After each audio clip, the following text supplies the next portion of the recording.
சரிண்ணே அண்ணா எனக்கு 2 class tea ಬೇಕಣ್ಣ ಏಲ ಮಾಡಿ ಅಣ್ಣ ಏ ಮಾಡಿ ಅಣ್ಣ ಅಣ್ಣ 2 ಗ್ಲಾಸ್ ಟೀ ಬೇಕಣ್ಣ ಅಣ್ಣ 2 ಗ್ಲಾಸ್ ಟೀ ಬೇಕು ಏ ಮಾಡಿ ಅಣ್ಣ 2 ಗ್ಲಾಸ್ ಟೀ ಬೇಕು ಒಂದು ಬಜ್ಜಿ ಬೇಕು ಒಂದು ಮೊಸರನ್ನ ಬೇಕು ಮಾಡಿ ಅಣ್ಣ मेरे को 2 ग्लास टी चाहिए थोड़ा सा कम शुगर चाहिए ಮಾಡಿ ಅಣ್ಣ ஏல போடுங்க சாப்பிடணும்னே பார்டரை தானே சாப்பிடணும் தலைவா போர்ட படிக்கணும் தலைவா போர்ட படிச்சு பஸ் அண்ணா மேல போடுங்கன்னு சொல்றேன் நான் சேலஞ்ச் போடுங்க ரியல் டைம் போடுங்க உட்கார்ந்து 1 மணி நேரம் கழிச்சு வீட்டுல போய் போடுவீங்களா எத்தனை மொழி கடிச்சா மரியாதை நான் தாய்மொழி தமிழ்ல விட்டு கொடுக்க மாட்டேன் உயிர் அது நான் இன்னொரு மொழியை கத்துக்கிட்டா ஏன் எடுக்கிறீங்க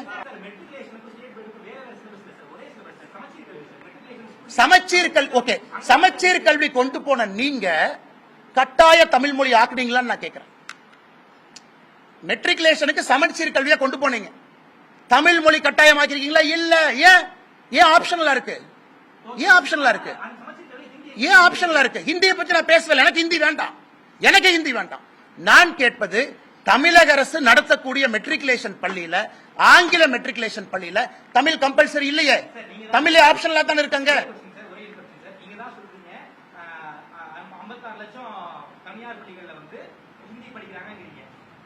30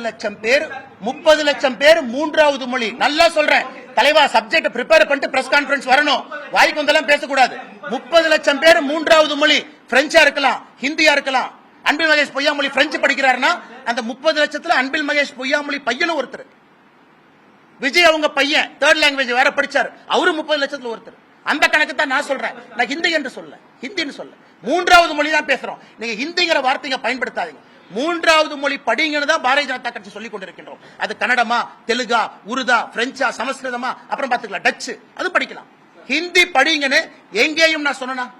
ஹிந்தி படிங்கன்னு பாரதிய ஜனதா கட்சி எங்கே சொல்லிச்சா ஹிந்தி படிங்கன்னு பாரதிய ஜனதா கட்சியினுடைய தொண்டர் எங்கே சொல்றோமா மூன்றாவது மொழி படிங்கன்னு தான் சொல்றோம் இதை கிளாரிபிகேஷன் நம்ம முக்கியம்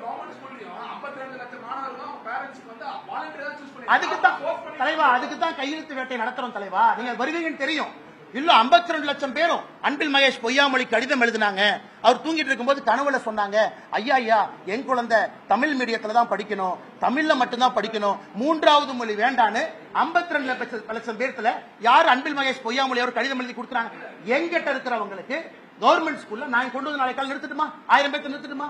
கவர்மெண்ட் ஸ்கூல்ல படிக்கக்கூடிய பசங்களுடைய தந்தைய கொண்டு வந்து 60 பேர் நிறுத்திட்டுமா எனக்கு மூன்றாவது மொழி வேணும் கேட்டு அவங்க போராட்டம் பண்ணுவாங்க மாத்தி கொடுப்பீங்களா யாராவது எழுதி கொடுத்தாங்களா கவர்மெண்ட் ஸ்கூல்ல படிக்கிற என் குழந்தைக்கு 2 மொழி மட்டும்தான் வேணும்னு யாராச்சும் எழுதி கொடுத்தாங்களா செய்திகளை உடனுக்குடன் தெரிந்து கொள்ள உடனே சப்ஸ்கிரைப் பண்ணுங்க.